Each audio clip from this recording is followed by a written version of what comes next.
விஜய் பட்டிமன்றத்தில் பேசுகிற லியோனி பேசுவதை இன்னைக்கு நாங்கள் கேட்டேன்.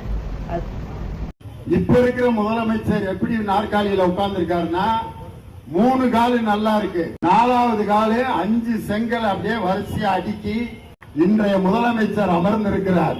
அந்த ஒரு செங்கல் உருகப்பட்டாலும் முதலமைச்சருடைய நாற்காலி தலைகீழாக கவிழக்கூடிய வாய்ப்பு எந்த நேரத்திலும் மக்கள். நாங்க என்ன சொல்ல வரோம்னா 3 கால்ல நிக்க வச்ச எங்களை 4வது கால்ல நிக்க வைக்க முடியும்.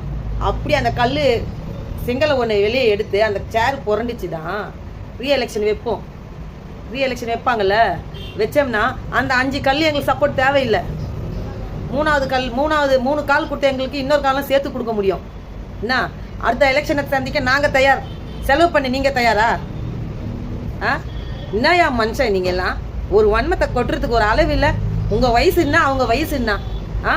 காலு சேர் ஆட்டம் காணமாமே இவ்வளோ தூரம் கொண்டு வந்து அந்த 3 காலில் நிற்க வச்ச சேரை எங்கள் 4வது காலையில் எங்களால் நிறுத்த முடியும். என்ன அதுலேருந்து ஒரு செங்கல் உருவட்டும், கீழே தடம் புரட்டும், சேர் கவரட்டும், ஆட்சி முடியட்டும், ஆட்சி மீண்டும் ரீஎலெக்ஷன் வைக்கட்டும். என்ன பண்ணோம்?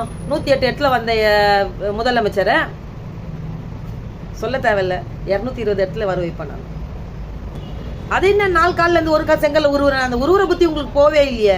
அதனால நாங்கள் என்ன சொல்றோன்னா, எங்கள் முதலமைச்சர் இருக்கிறார்ல, அவருக்கு நாங்கள் இருக்கிறோம். அதனால நாங்கள் நல்லா இருப்போம், எல்லாரும் நல்லா இருப்போம்.